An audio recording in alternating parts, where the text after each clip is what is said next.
Así iniciamos siempre Venezuela, Venezuela siempre estábamos escuchando Nunca te olvidaré de Guaco. Iniciamos en Siempre Venezuela, Venezuela siempre, esta emisión a través de Radio San José de Cúcuta 1160 de nuestras redes sociales oficiales. Síguenos en Facebook en Siempre Venezuela Radio, en Instagram @Siempre Venezuela Radio y en Twitter @Siempre Venezuela. Y en esta primera hora en enlace con Radio Delfín 1060 AM y en nuestra página web www.siemprevenezuelaweb.com www.siemprevenezuelaweb.com. Saludar en el Control Master a Alexander Meneses y a Robinson Cárdenas en la producción, a Vanessa Chacón, Gabriela Parra, Alan Peralta con Registro Nacional 0715 y quien les habla, Nancy Pacheco con Registro Nacional 0713 del Colegio Nacional de Periodistas, Seccional Norte de Santander. Bienvenidos a esta primera ronda informativa en Siempre Venezuela, Venezuela es Noticia. En Zulia están revelando persecución política contra los precandidatos de las primarias al PSUV.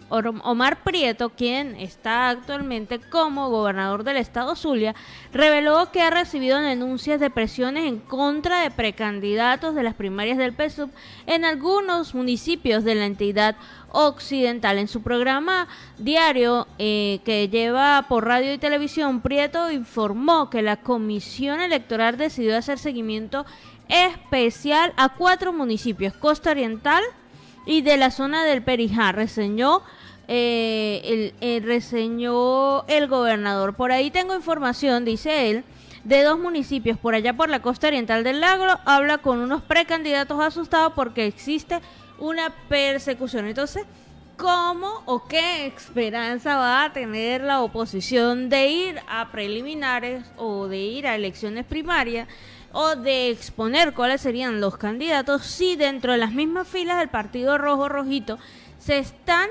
sacando los ojos para ser los candidatos oficiales?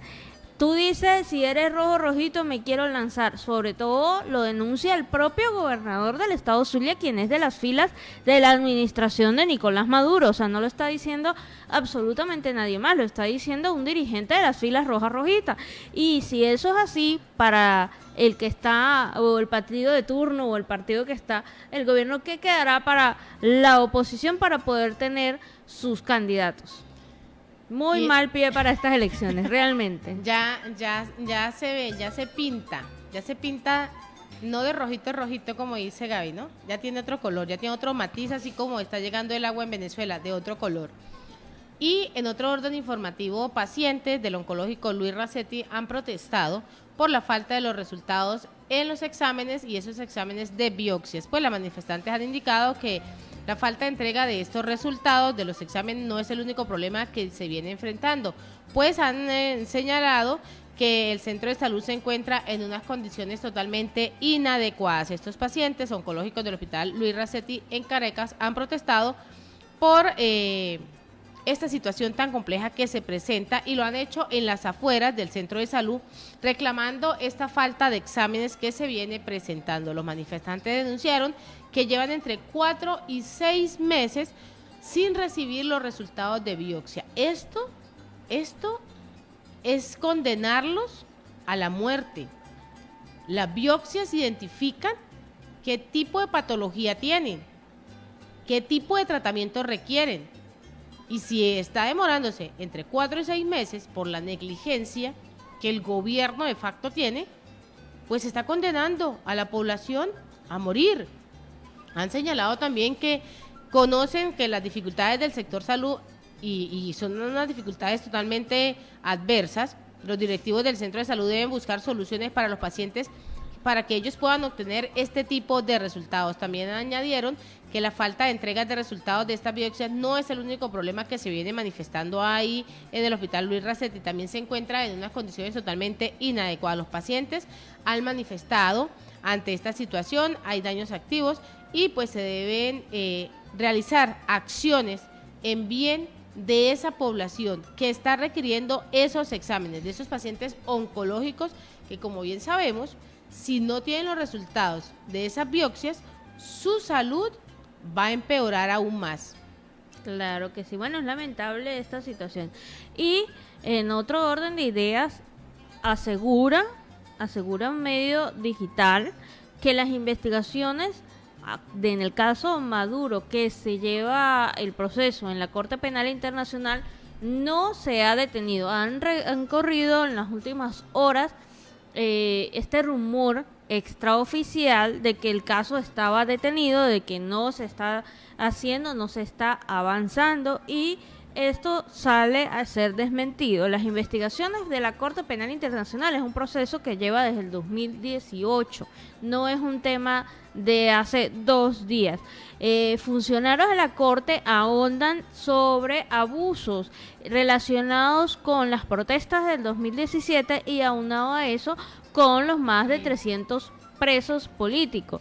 De la mano con ONG, de la mano con la Asamblea Nacional Legítima, de la mano con el gobierno interino de Juan Guaidó, se ha podido ir mostrando cómo son las torturas, cómo es el modus operandi, cómo es esa violación sistemática de los derechos humanos en estos 2 aspectos nada más.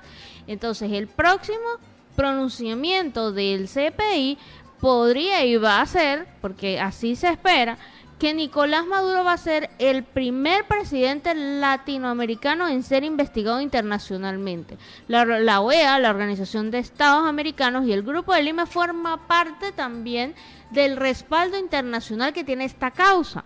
Entonces, para las personas que están, corriendo este rumor de que la investigación del CPI fue detenida, fue pausada, esto no es cierto. Desde el gobierno encargado, la Asamblea Nacional y los venezolanos se espera que Karim Khan, el nuevo fiscal del instituto, acelere el proceso contra Maduro para evitar más dolor y más muertes. Este juicio va a ayudar a lograr el establecimiento de los derechos humanos en el país. Es muy importante dar a conocer esta nota porque ciertamente ha surgido esa pequeña alarma de retrasos, de que se paralizó. No es así, eso sigue avanzando. Estamos hablando del tema oncológico de las biopsias, y el chavismo abandonó la obra que venía realizando para el cardiológico y el oncológico de Montalbán. Ha abandonado esta obra. El parlamentario Macario González ha recordado: la Comisión Delegada del Parlamento electo en el 2015 presentó un informe parcial de 2 construcciones por cada 3 estados que visitaron. Ha señalado que 24 edificaciones inconclusas lograron cuantificar 35 billardos de dólares que se sumarán al expediente rojo que abrió al régimen. Pues el completo estado de abandono dejó el chavismo la obra de esta infraestructura de lo que iba a ser el hospital cardiológico y oncológico de Montalbán en Caracas. Diputados a la Asamblea Nacional llegaron al lugar y además denunciaron la corrupción que se viene presentando con el régimen. Estas ruinas debieron ser el Hospital Oncológico y Cardiológico de Montalbán. 143.000 millones de bolívares pues fue el presupuesto inicial, 30 millones de dólares para la época, y esto fue lo que quedó. Esto es lo que ha venido manifestando el opositor Juan Pablo Guanipa, vicepresidente del Poder Legislativo electo en el año 2015. El parlamentario Macario González ha recordado a la comisión que esto son esas obras inconclusas de las cuales se han venido realizando varios recorridos, donde se encuentra la total desidia, el total abandono, los niveles de corrupción, para dónde se fue esa platica. Y entonces los pacientes están en ascuas. El paciente no tiene la posibilidad de tener un centro especializado que pueda cubrir esas necesidades de salud que requiere en este momento. Y lo estamos mirando también, cómo están los centros médicos en este momento con la parte oncológica, ni siquiera de 4 a 6 meses para que les puedan devolver o dar el análisis de esa biopsia, porque eso les va a decir cómo está su salud, si se está cortando o si lo pueden alargar un poco con el tratamiento que se le está dando. También ha agregado González que harán todas las diligencias internacionales para que se persigan las cuentas que quieren y estarían involucrados en esta corrupción. No tenemos la menor duda de que fueron a parar a paraísos fiscales, o sea, eso no puede darse en duda. Allá fueron a llegar esos dineros.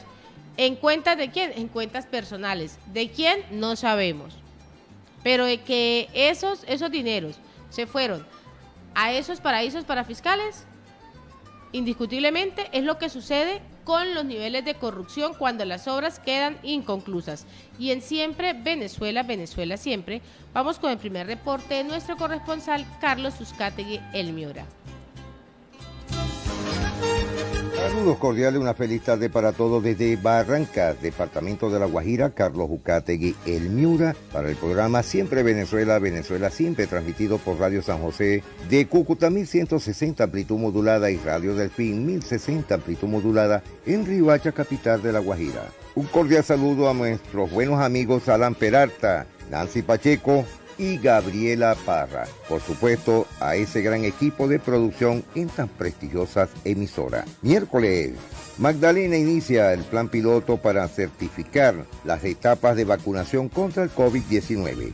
Pasa a sanción presidencial proyecto que regula la sobretasa del combustible. Defensor del Pueblo pide al Ministerio de Salud acelerar vacunación de la rama judicial. Deportado 3 ciudadanos venezolanos por protagonizar riñas y cometer delitos en Riohacha, La Guajira. Ministro de Salud confirma llegada de 480.000 dosis del laboratorio Janssen. Coljuegos multa a Rappi por organizar apuestas ilegales para su promoción.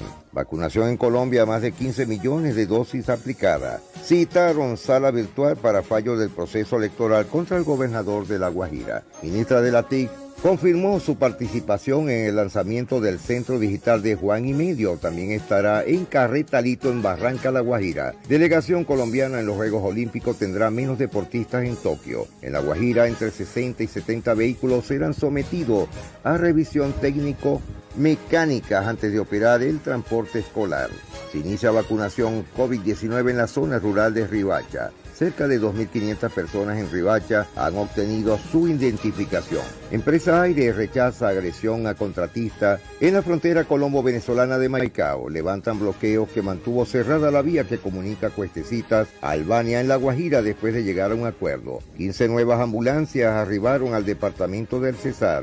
Bolívar, Caribe. Dimar pide prontas acciones en el sector, en la piscina en las Islas del Rosario en Cartagena. Atlántico, alcalde de Barranquilla, fue calificado como el mejor del país según una encuesta. Foro y rueda de negocios del GCEP como solución para la protección medioambiental hacia el desarrollo sostenible del Caribe.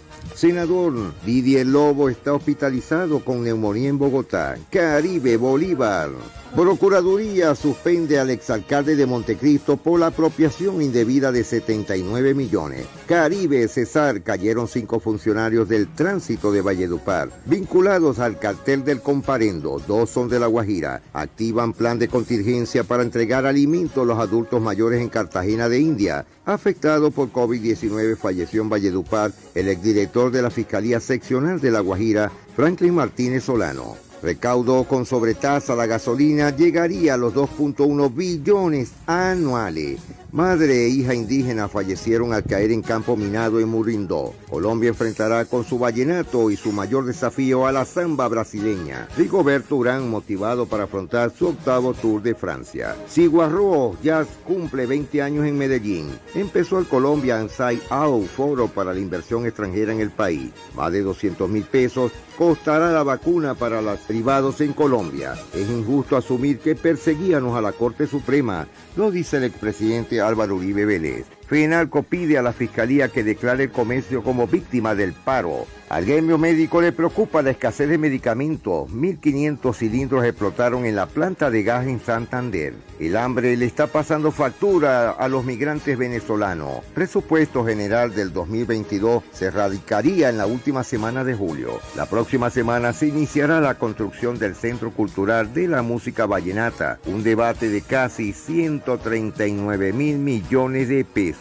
Tenistas vallenatos cumplieron una destacada activación en los campeonatos nacionales de tenis. Con más de 12 conciertos, los artistas Joder Romero y Luis Campillo se realzan en el vallenato. Superintendencia pidió controlar el transporte ilegal de carros particulares en Valledupar. Un fallecido en nueva noche de protesta cerca del Portal Suba en Bogotá. Aumenta la preocupación de congresistas en los Estados Unidos por la situación en Colombia. Piden apoyo. Amplían horario de bares, billares, estaderos en Barranquilla. 28.616 nuevos contagios. Fueron 614 fallecidos por el COVID-19 en 24 horas. 98.000 usuarios firmaron acuerdos con la empresa Aire en la costa atlántica. Alcaldía de Santa Marta le pone una lupa a precios de Playa Blanca. Policía captura 6 de los del Bronx en Manatí y Campos de la Cruz. Dadis, cadáveres al aire libre. Denuncian que enloda a clínica en Cartagena. Importaciones colombianas crecieron 51.7%.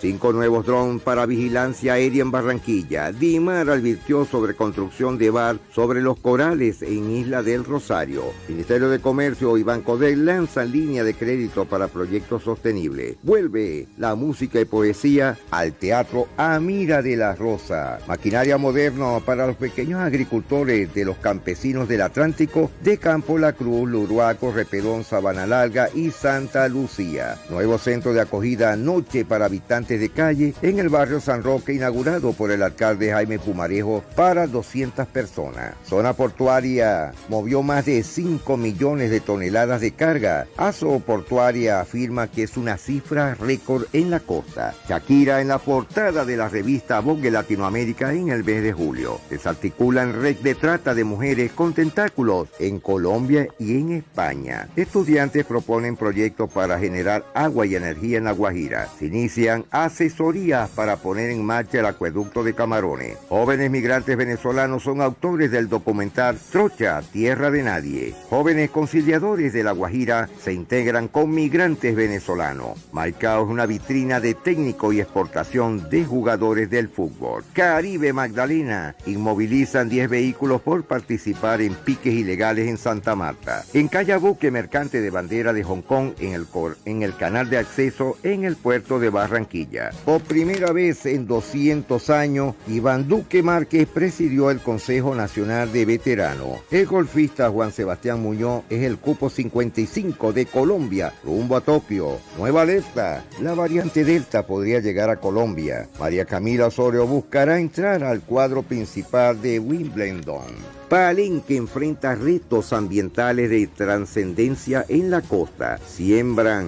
aluvines para la seguridad alimentaria en Cartagena de India. En pruebas para entrar a Feria de Montería se detectaron 120 casos de COVID-19. En el Golfo de Morroquillo apuestan a la reactivación con playas bioseguras. Naufragó en Córdoba embarcación con 8 tripulantes de la India. Empresarios del Reino Unido y Europa conocerán espacio de inversión en Colombia. Restituidas más de 14.500 hectáreas a víctimas del conflicto armado en Colombia. Carlos Ucátegui, el Miura, retornando a los estudios. Gracias, Carlos, por este primer reporte. Ahora vamos a dar una nota relacionada con esos murales que nacieron en 2017, nacieron desde las primeras protestas en muchas ciudades de Venezuela y que contienen esos rostros lamentables de los jóvenes caídos, de los jóvenes asesinados en esta protesta. En la alcaldía, en la Candelaria, había uno muy significativo de estas fechas y la alcaldía de Caracas lo manda a borrar. Los miembros de la comunidad indican que ellos van a volver a pintar el mural conmemorativo de los jóvenes caídos, jóvenes que para ellos son jóvenes luchadores, jóvenes representantes de lo que el pueblo quiere, que es libertad y democracia, y basados en la libertad que aún que ellos creen, dicen, aún tenemos derecho a expresar con este arte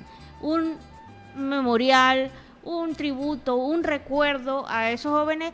Ya para las próximas semanas se van a volver a poner de acuerdo y van a volver a dejar ese recuerdo en esa esquina de la Candelaria, pésale o duélale a quien le duela.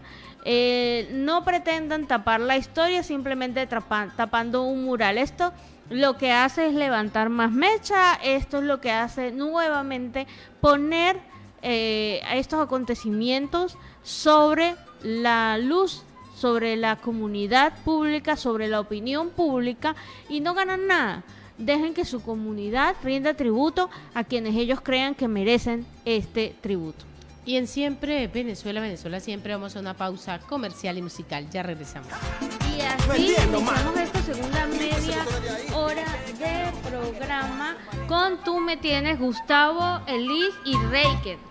Estamos escuchando ahí Fit Ilegales también, o sea, estaba todo el mundo ahí metido en esa pieza musical para amenizar esta tarde. Pegaditos, ¿no?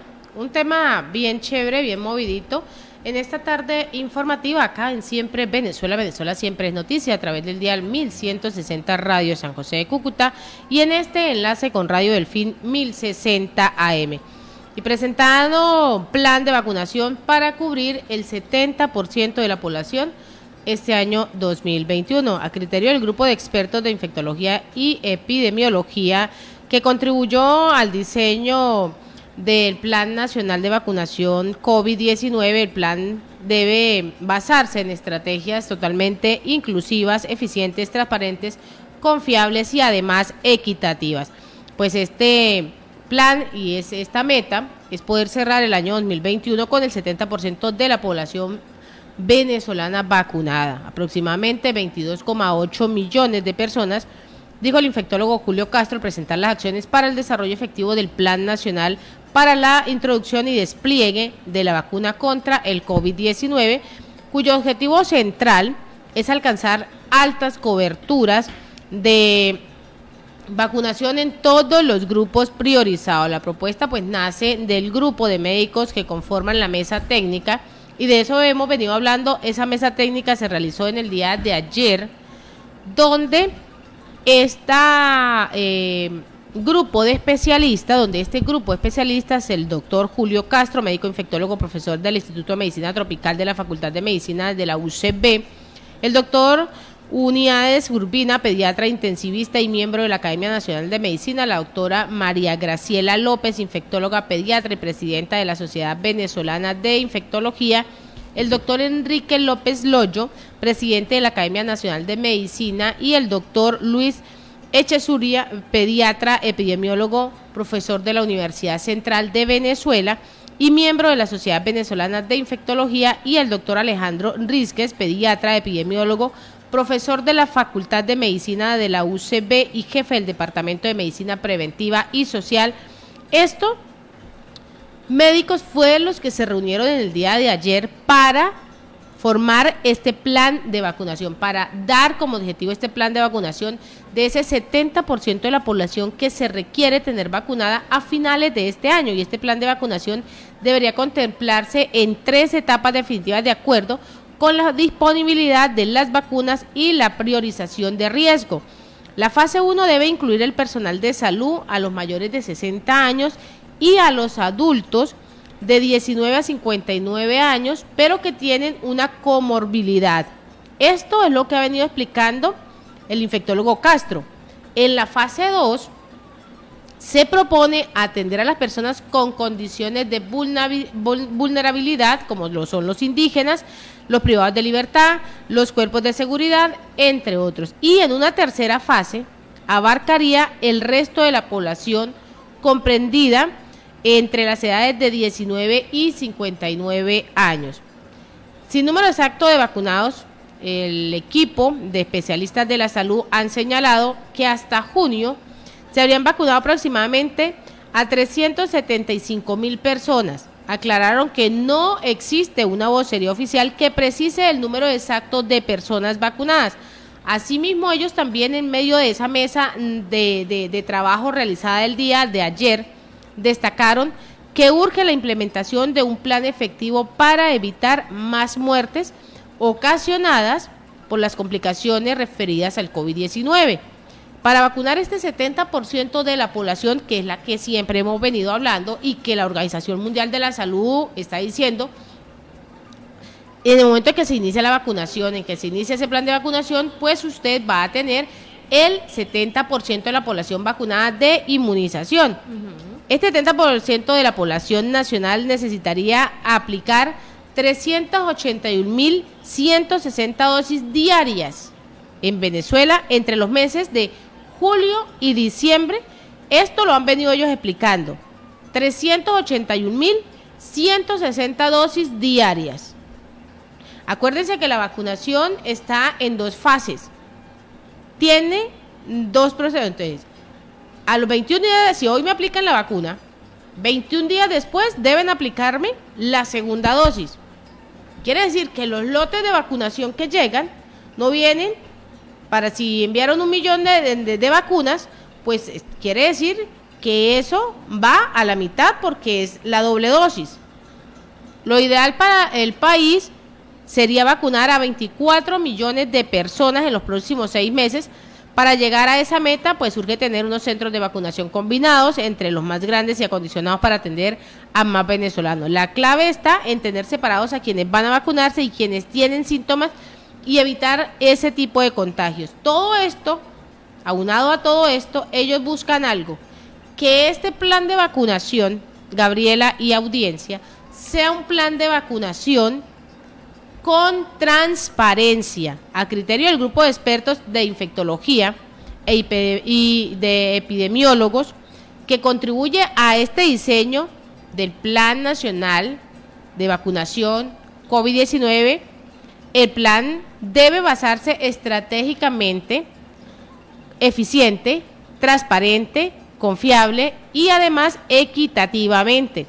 Esto en línea con los valores sugeridos por la Organización Mundial de la Salud, la Organización Panamericana de la Salud. Pues se trata de este sistema. Eso es lo que ellos vienen dando. También dan unas recomendaciones y creo que son bien importantes. Entre ellas, estas recomendaciones para preparar la campaña destacaron 5 elementos fundamentales: mecanismo para captar a la población elegible, escala de implementación, logística de distribución y preservación de las vacunas, capacitación y comunicación y además mecanismos de monitoreo.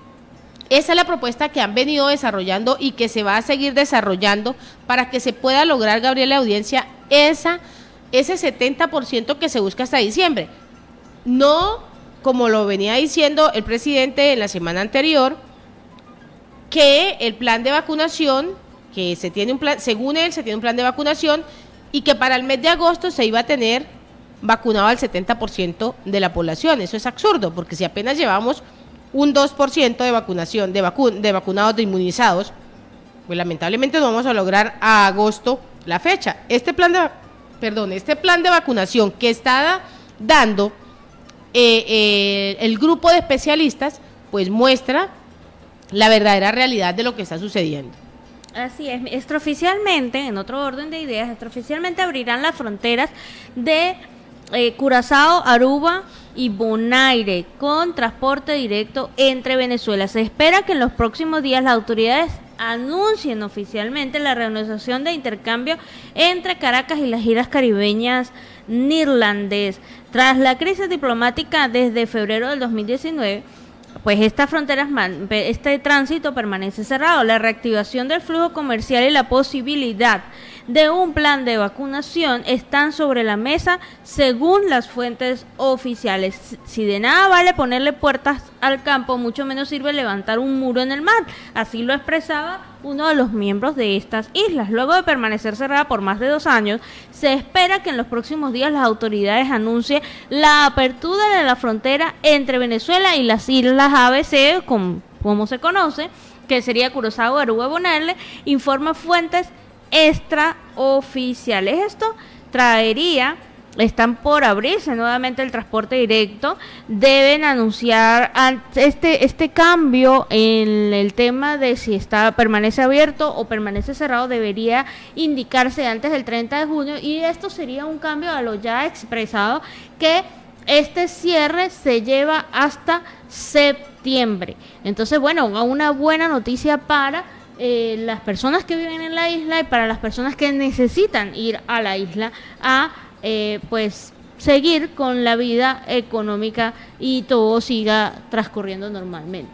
Y en Siempre Venezuela, Venezuela Siempre, vamos con el segundo reporte de nuestro corresponsal Carlos Uzcategui, El Miura. Segundo reporte desde La Guajira, Carlos Uzcategui, El Miura, para el programa Siempre Venezuela, Venezuela Siempre. La empresa minera Cerrejón reafirma su compromiso con el respeto de los derechos humanos de empleados y sus comunidades. La multinacional ha manifestado que sigue con su compromiso por el respeto de los derechos humanos de empleados y demás, en el marco de la conmemoración de los 10 años de los principios rectores de las Naciones Unidas Sobre empresas y derechos humanos, la empresa minera respeta los derechos humanos de sus empleados y las comunidades que rodean su operación a través de la implementación de políticas, estándares y sus sistemas de gestión que tienen como objetivo mitigar, evitar y compensar los impactos ambientales que se puedan presentar. El respeto de los derechos humanos en Cerrejón contribuye a una creación de valores sociales y ambiental que es la columna vertebral de un compromiso con la sostenibilidad y el diálogo respetuoso con los trabajadores, las comunidades y la sociedad civil en general. 10 años después de la promulgación de estos principios, esto se ha convertido en la hoja de ruta como actuaron en la relación con los derechos humanos, afirmó Luis Marulanda, vicepresidente de Asuntos Públicos. Marulanda advierte que se desea enfatizar su vigencia y relevancia y reafirmó la plena voluntad de continuar impulsando la gestión empresarial de una manera responsable y respetuosa de los derechos de todos. En junio del 2011, el Consejo de Derechos Humanos de Naciones Unidas aprobó por unanimidad los lineamientos que hoy rigen la actuación de estados y empresas en materia de debidas garantías y respeto a los derechos humanos en el contexto empresarial. Estas directrices o direcciones fueron el resultado de un importante trabajo de consulta realizado entre empresas, gobierno y sociedad civil, liderado por el entonces representante especial de la ONU por los derechos humanos y las empresas transnacionales y otras empresas comerciales, John Ruggie. Cuando se emitieron los principios rectores, la empresa minera Cerrejón amplió su alcance en su política de derechos humanos e inició el diseño e implementación del actual proceso de debida diligencia de los derechos humanos. Este proceso buscó fortalecer la identificación y la gestión de los riesgos e impactos ambientales ocasionados por la operación y mejorar los espacios de diálogo con las comunidades sobre los mismos. Como un buen resultado de este esfuerzo, a la fecha, la empresa minera Cerrejón ha logrado realizar 2 estudios de riesgo e impacto en los derechos humanos que contribuyeron a una mejor comprensión y gestión de dichos riesgos e impacto. Además, desde el 2010 ha venido capacitando al 100% de los nuevos empleados en temas de derechos humanos e instalaron una oficina de reclamaciones que ha asistido a los empleados y a las comunidades, llegando a sus acuerdos y cierres en el 82% de los casos presentados. Asimismo, la empresa ha venido implementando un sistema de debida diligencia basado en verificaciones internas y externas de las prácticas comerciales y ha desarrollado múltiples escenarios para el diálogo respetuoso y directo, rendición de cuentas y consultas previas con la presencia de alrededor de 400 comunidades étnicas, indígenas, diversas organizaciones de la sociedad civil nacionales e internacionales. En La Guajira, bachilleres técnicos y profesionales guajiros podrán vincularse a la Fuerza Aérea Colombiana. Hasta el próximo 30 de junio del año en curso, hombres, mujeres, jóvenes de La Guajira podrán ingresar a la Escuela de Formación de Oficiales y Suboficiales de la Fuerza Aérea. Los interesados que sean bachilleres o con título de técnico profesional o tecnólogo que cumplan los requisitos establecidos para cada curso, los cuales se encuentran publicados en la página web www.incorporacion.mil.com. He de recordar que los cursos regular de oficiales número 98 y regular de suboficiales número 96 van dirigidos a bachilleres y alumnos de grado 11, mientras el curso administrativo de suboficiales y el curso escalonamiento de suboficiales número 95 dirigidos a tecnólogos y técnicos profesionales, los cuales son los procesos de incorporación disponibles para quienes quieran hacer parte de esta institución castrense. Asimismo, señalan que el 80% del proceso de selección se realiza de manera virtual con el fin de permitir a los aspirantes ahorrar tiempo y dinero. El único examen que se debe presentar personalmente es el examen médico en la Dirección de Medicina Aeroespacial en Bogotá. Asimismo, cada aspirante puede llevar su proceso directamente sin trámites, cobros adicionales ni intermediarios. También se ha indicado que esta es una gran oportunidad para los jóvenes del departamento de La Guajira que quieran no solo ascender con un grado militar que los proyectará a una carrera estable y satisfactoria, sino también de obtener un título profesional o tecnológico que les permitirá desempeñarse en cualquiera de las especialidades militares como vuelo logístico, aeronáutica, seguridad y defensa de bases aéreas, comunicaciones electrónicas o mantenimiento aeronáutico, entre otras. Igualmente, para quienes ya tengan un título técnico, profesional o tecnológico y quieran desarrollar todas sus capacidades. Y una de las noticias que está causando fuerte resquemor es donde citaron en una sala virtual para fallo del proceso electoral contra el gobernador de La Guajira, Nemesio Roy Garzón, por posible doble militancia para las 9 de la mañana de este jueves 24 de junio, donde se daría a conocer el fallo del proceso. Para ello, la presidenta de la sección quinta del Consejo de Estado, Rocío Araujo Oñate, convocó una sala virtual con el fin de tratar la ponencia que será discutida por los integrantes de la sala y el conjuez José Rodrigo Vargas Campa. La figura del conjuez, que se escogió a través de un sorteo virtual, obedeció al empate que se presentó entre los 4 magistrados de la sala al momento de decidir sobre el proyecto del fallo el pasado 3 de junio. Cabe recordar que la demanda de nulidad electoral fue interpuesta por Esteban Marín Maldonado por una posible doble militancia de Roy Garzón al momento de aspirar a la gobernación por haber apoyado según su criterio las candidaturas de Gerardo Cuijia a la alcaldía de Uribia por el Partido Liberal y Euclides Redondo a la de Riohacha, avalado por reivindicación étnica. En declaraciones a los medios de comunicación, el abogado Carlos Mario Izaza indicó que entregó las pruebas necesarias donde consta que su defendido, el gobernador de La Guajira, Nemesio Roy Garzón, no incurrió en doble militancia, puesto que fueron los candidatos Gerardo Cuijia y Euclides Redondo quienes lo apoyaron en sus aspiraciones. Roy Garzón aspiró en representación de los partidos conservador, la U, Colombia Renaciente y Cambio Radical, quienes conformaron la coalición Un Cambio por La Guajira. Esperemos que no haya otra situación difícil de entender en La Guajira, ya que van más de 13 gobernadores en menos de 7 años. Y ya en sorpresas nacionales e internacionales, la sorpresa de Aida Merlano, Aida Victoria, por sus 2 millones de seguidores en Instagram. La celebración sorpresa de su novio y su madre dejó sin palabras a la influencer barranquillera.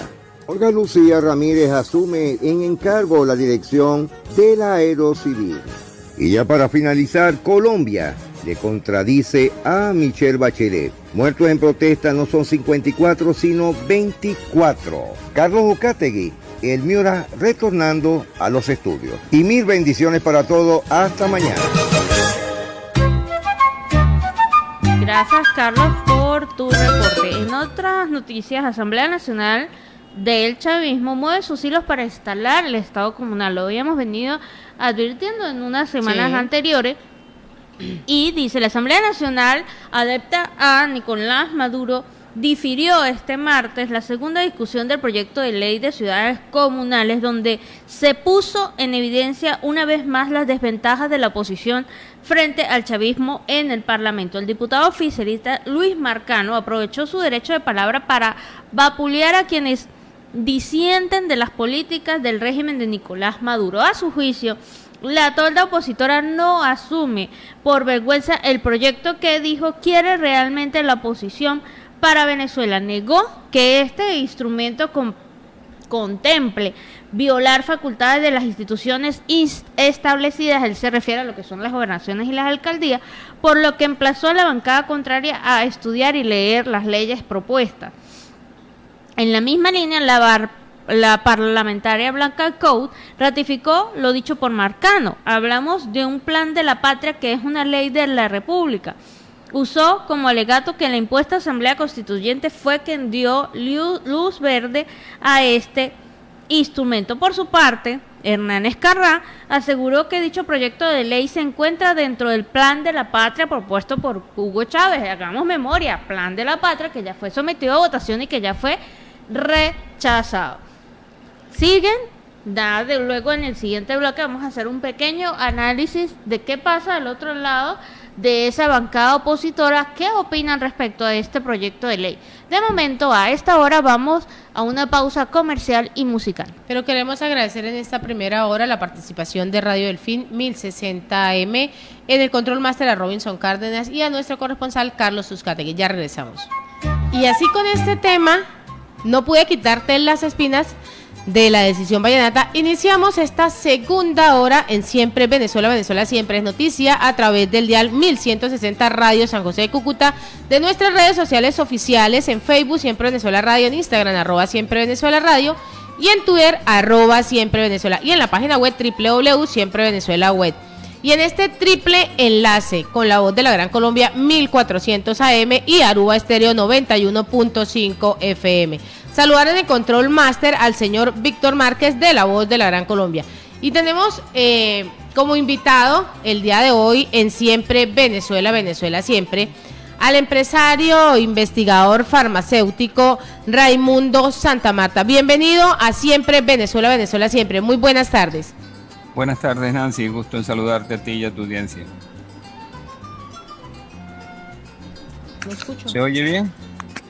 Bueno, qué placer poder tener al investigador, al doctor Raimundo, en esta emisión de Siempre Venezuela. Bienvenido.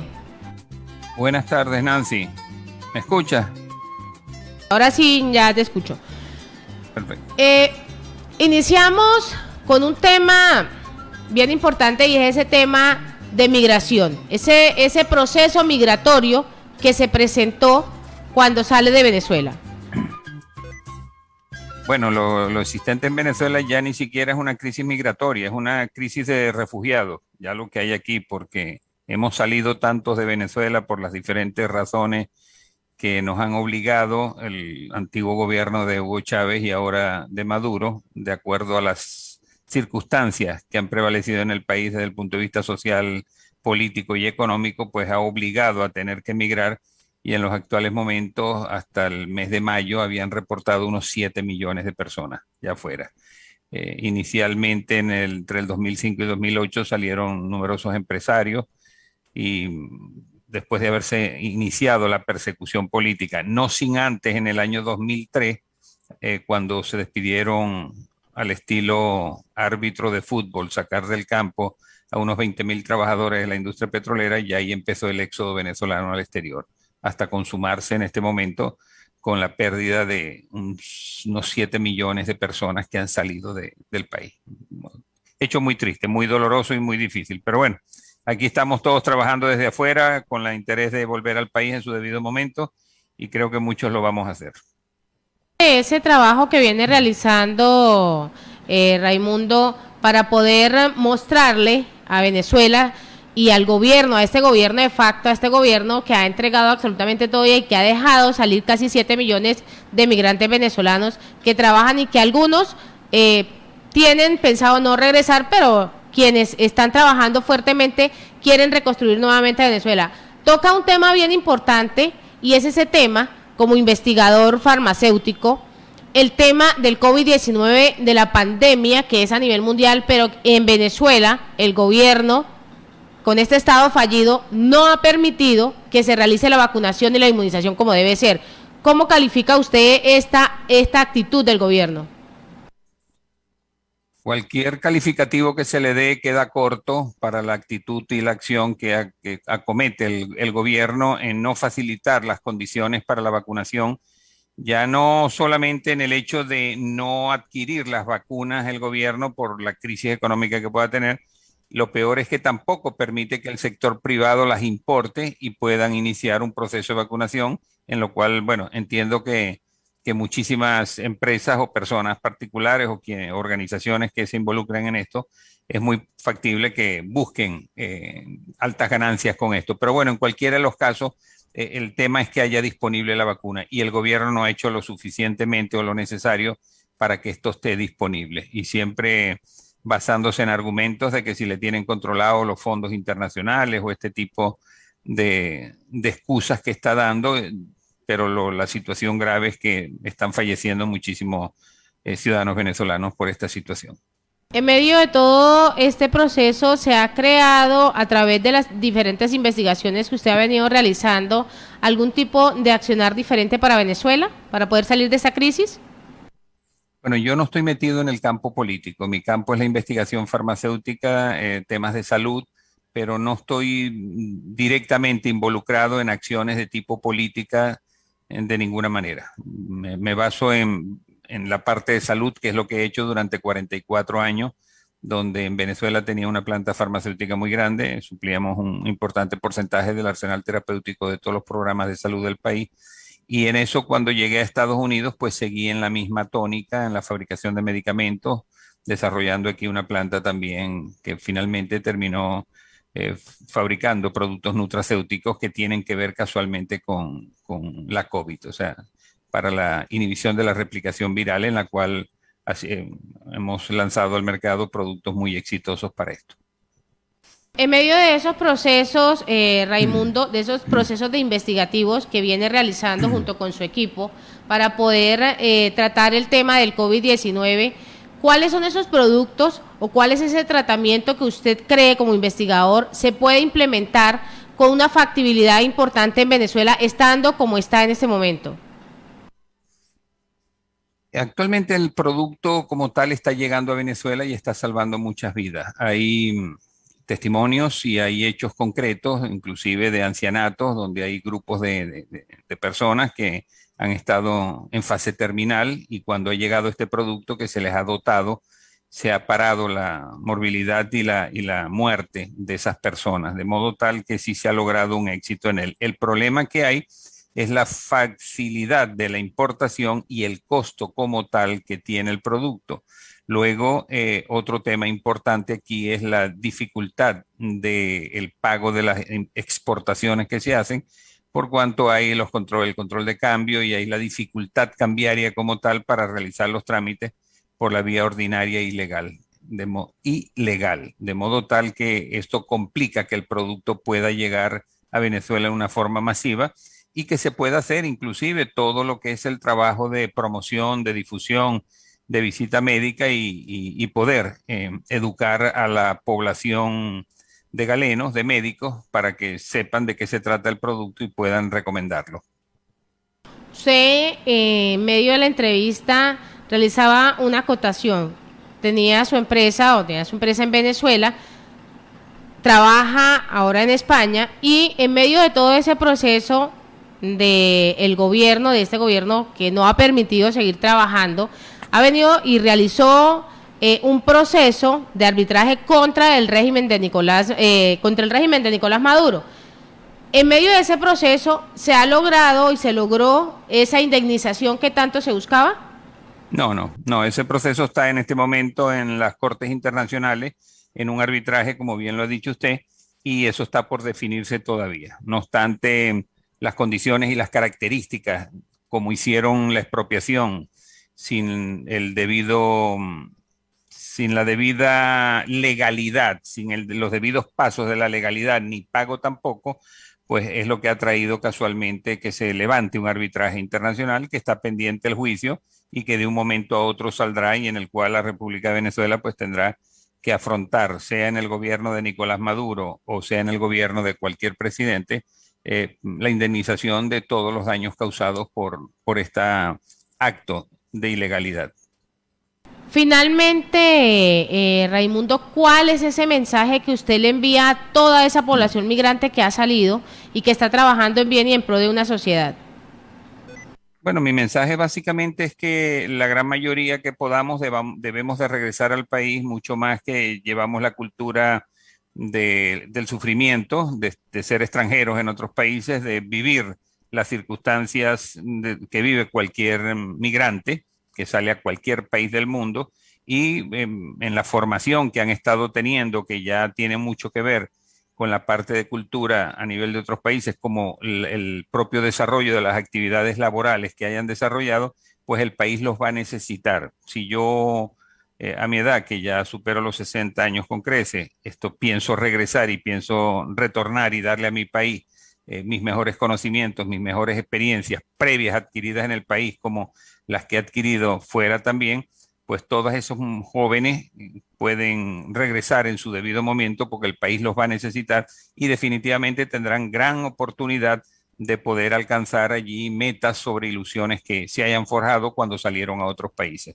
Venezuela tiene un potencial inmensamente grande, los que están allí en este momento están atrapados, pero los que estamos afuera, de cierta forma y manera, muchos también están atrapados en otros países donde no quisieran estar y estoy completamente seguro, de hecho, dentro de la masa laboral que tengo aquí en Estados Unidos, pues muchos ya han manifestado y en mis conversaciones con ellos el interés y el deseo de regresar a Venezuela en el momento que las circunstancias favorezcan su estadía allá.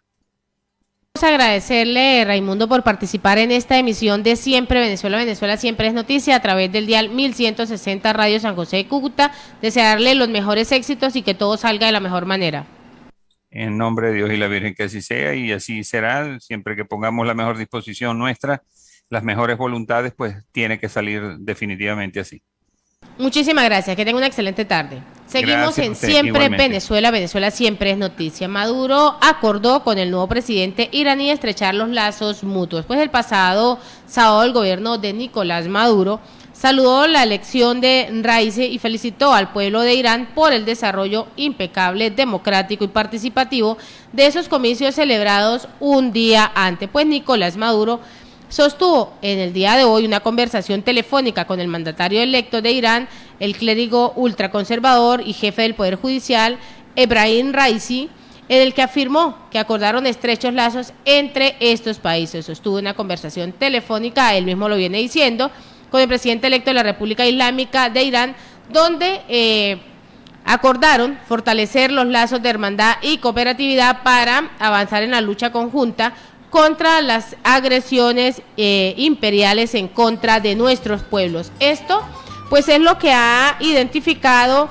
en la cuenta en Twitter Nicolás Maduro ante esa situación. Él viene realizando lazos extremos, viene viendo cómo puede empezar a tener otras alternativas de vida. Es ese pasito en falso que quiere dar, es ese monto que quiere agarrar y decir, bueno, aquí vamos a cuadrar las cargas con otros países para que nos sirvan de alguna manera. Y el servicio público Randolfo Blanco y sus padres requieren una ayuda económica para enfrentar el COVID-19. Sus familiares solicitan el apoyo económico con cualquier persona que pueda brindar al grupo familiar integrado por el comunicador social, su padre el mismo nombre y su madre Mercedes Valencia Blanco. Este periodista Randolfo Blanco y sus padres pues están presentando esta sintomatología asociada al COVID-19, pero no cuentan con estos recursos necesarios suficientes para enfrentar esta enfermedad. Por eso pues los familiares solicitan el apoyo económico que cualquier persona pueda brindar al grupo familiar integrado por el comunicador social, su padre y su madre. Así se ve cada día la situación económica que viene presentando a través del COVID-19, sea o no sea profesional, cuáles son esas garantías que se están presentando, cuál es la mejor opción para salir de esa crisis en la que se encuentra en este momento Venezuela, una crisis nefasta, una crisis por un gobierno que no quiere entender que su pueblo necesita la inmunización, que necesita la vacunación. Por eso ese plan que han venido creando los infectólogos para poder buscar esas alternativas y poder a diciembre decir tenemos el 70% de vacunados en el país. La cifra tan irrisoria que se lleva en el momento es lamentable. Y en otro orden informativo, las comunidades de La Guajira pasaron más de 60 horas sin servicio eléctrico. Comerciantes reportaron pérdidas por imposibilidad de abrir los establecimientos o por desembolsos para comprar combustibles y encender las plantas eléctricas. Pues se ha venido presentando 100 comunidades de este municipio de La Guajira, al norte del estado Zulia, que quedaron sin servicio eléctrico debido a la caída de 2 postes en los sectores El Tigre y El Escondido. Esto pues es lo que ha informado Radio Fe y Alegría. El corte de energía afectó a las comunidades por más de 60 horas continuas. Los habitantes pues han manifestado un total disgusto, una apatía del mismo gobierno de no arreglar esta situación y pues como no han tenido todavía una solución oportuna a este servicio eléctrico, la gente ya empezó a manifestarse.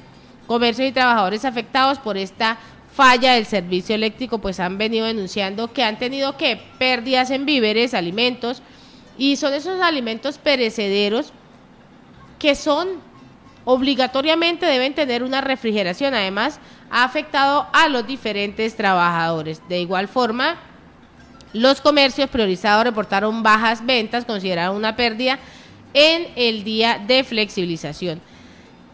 Cada vez Venezuela se ve sumida en más pobreza, en más intranquilidad, en menos ayuda, en menos apoyo. Y por eso son esos apoyos que se buscan para que se pueda tener nuevamente a un país libre, porque a la final está el país secuestrado. Un país libre, país democrático, un país que vuelva a recobrar la confianza en el venezolano. Esa confianza que se ha perdido, y es la confianza que se ha perdido en el voto. Por eso se debe empezar a recobrar la confianza en el voto. Y en Siempre Venezuela, Venezuela Siempre, vamos a una pausa comercial y musical. Ya regresamos. Bueno, y con este tema musical, A un cariño del alma de Diomedes Díaz, entramos en esta el último pedazo de esa torta de Siempre Venezuela, Venezuela Siempre es noticia, a través del dial 1160 Radio San José de Cúcuta, de nuestras redes sociales oficiales en Facebook, en Instagram y en Twitter, y en la página web, y en este triple enlace con la voz de la Gran Colombia, 1400 AM y Aruba Estéreo 91.5 FM. Pero tenemos en línea, y tenemos a través de vía Zoom a nuestro segundo invitado, al diputado de la Asamblea que fue durante 5 años, a Walter Márquez, ex embajador de Venezuela en la India, profesor jubilado de la Universidad de los Andes y además es historiador. Profesor Walter, bienvenido a Siempre Venezuela, Venezuela Siempre. Buenas tardes. Un gran abrazo para todos ustedes y el equipo que nos acompaña. En el día de hoy tenemos 2 temas bien específicos, profesor. Uno, que es la Corte Penal Internacional. Sale la fiscal Fatua Bensouda, donde no cumplió la promesa que le hizo a Venezuela. ¿Cómo tenemos este proceso en este momento? En el día de antier, la Oficina Pública de las Víctimas de la Corte Penal Internacional hizo público un pronunciamiento en el que resalta el retraso de más de 4 años en el inicio de la investigación, y también alerta sobre las acciones del gobierno de Nicolás Maduro a través del fiscal general de facto, Tarek William Saab, de utilizar un mecanismo que ellos llaman control judicial para pretender retrasar el inicio de la investigación. A esto se agrega pues la negligencia y la corrupción por parte de la fiscal anterior, Fatua Bensouda, quien dejó el cargo el 15 de junio y se encargó un nuevo fiscal, Karim Khan, quien viene a ser subsecretario general de Naciones Unidas, miembro del Consejo Asesor de la Reina Isabel II de Inglaterra, y también director de las investigaciones contra los grupos yihadistas, grupos islámicos radicales, lo cual demuestra que Karim Khan, además de ser un hombre capaz, formado académicamente, es un hombre con un gran coraje para enfrentar a estos grupos irregulares. La situación de la Corte realmente requiere de que los estados partes, como Colombia, entre ellos también Chile, Paraguay, Canadá, se hagan parte en ese proceso. Profesor, hablaba usted del nuevo fiscal, de Karim Khan. ¿Cree usted que ahora este nuevo fiscal va a realizar este trabajo de casos de lesa humanidad que ha venido perpetrando el gobierno de facto de Nicolás Maduro? Esperamos que esto realmente ocurra, y es lo que todos los venezolanos y la comunidad internacional está requiriendo, que el nuevo fiscal actúe de manera diligente, porque hasta ahora la fiscal Bensouda, que duró 18 años en el cargo, 9 de vicefiscal y 8 de fiscal jefe, pues por compromisos con el régimen de Maduro a través de Haifa al-Assami, la hermana Tarek al-Assami. Ella paralizó todas las investigaciones y utilizó el examen preliminar como una estrategia dilatoria. El nuevo fiscal tiene toda la información. Hay más de 200 denuncias contra Nicolás Maduro. Informe del alto comisionado de derechos humanos de Naciones Unidas anterior y el actual, la actual señora Bachelet, informe de la Comisión Interamericana de Derechos Humanos en la OEA, informe del secretario general de ese organismo internacional, Luis Almagro, así como innumerables ONG venezolanas internacionales. En otras palabras, el caso venezolano es quizás el más probado internacionalmente, donde de los 11 delitos internacionales que constituyen crímenes de lesa humanidad, los 11 los ha cometido el régimen de Nicolás Maduro, quien ha cometido incluso crímenes de masa, como el caso de las deportaciones forzosas en la frontera colombo-venezolana entre Cúcuta, entre San Antonio del Táchira, en el barrio de Invasión, y que fueron desplazados hacia Cúcuta y que también fueron deportados hacia el vecino país. Eso está totalmente probado. De los 11 delitos internacionales que constituyen crímenes de lesa humanidad, los 11 le ha cometido Nicolás Maduro y su alto gobierno. Ahí estamos en presencia de lo que llaman democidio. Demo en pueblo, sigue asesinato. El asesinato de un pueblo, porque también el desplazamiento forzoso de más de 6 millones de venezolanos que se han ido y están yendo al exterior puede ser producto de un estado de coacción ante los sometes. Por eso nosotros consideramos que Nicolás Maduro merece pena perpetua por los crímenes de lesa humanidad cometidos en Venezuela en los últimos años. Este estado fallido que viene presentando el gobierno de facto de Nicolás Maduro, hemos podido evidenciar cómo ha entregado la soberanía, cómo ha entregado su territorio a los grupos al margen de la ley, como lo es el ELN, las disidencias de la FARC y las disidencias de las disidencias.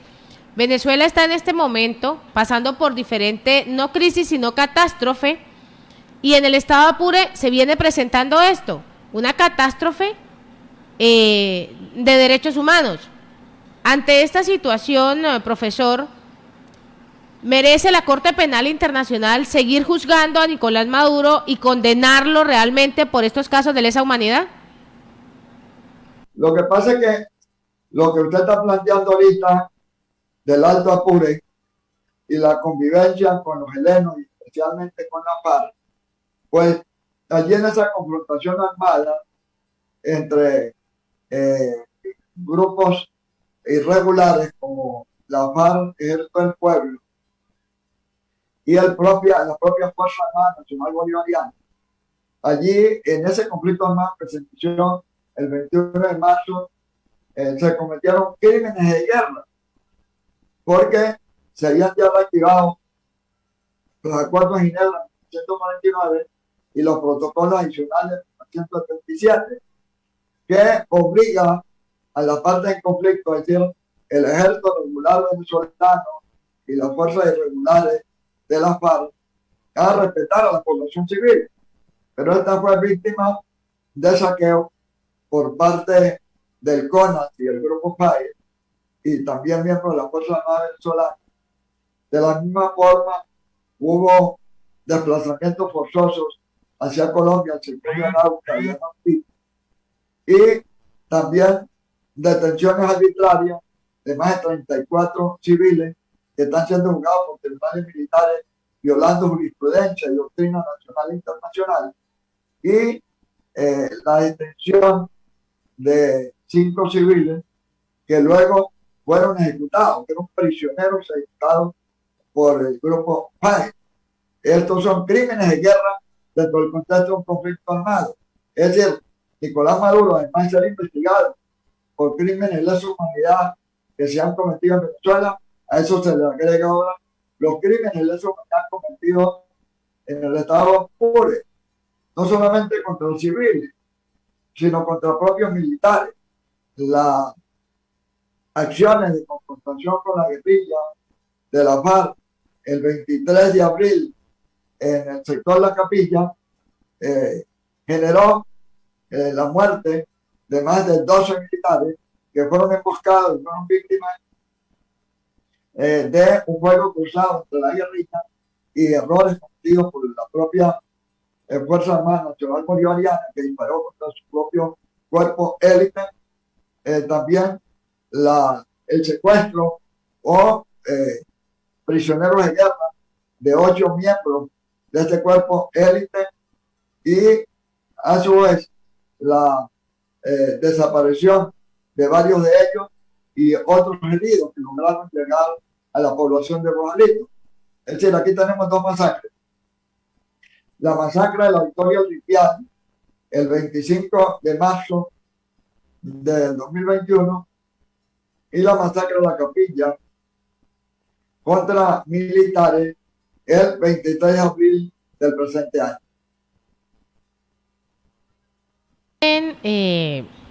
Sabemos que ha realizado una investigación acerca de la dudosa nacionalidad del presidente venezolano, y durante esta semana el hijo de Nicolás Maduro, como nosotros coloquialmente le decimos Nicolásito, ha mostrado un acta de nacimiento donde muestra que Nicolás Maduro, que es su padre, es venezolano. Ante esa investigación que usted ha venido realizando, ¿cuál ha sido ese resultado?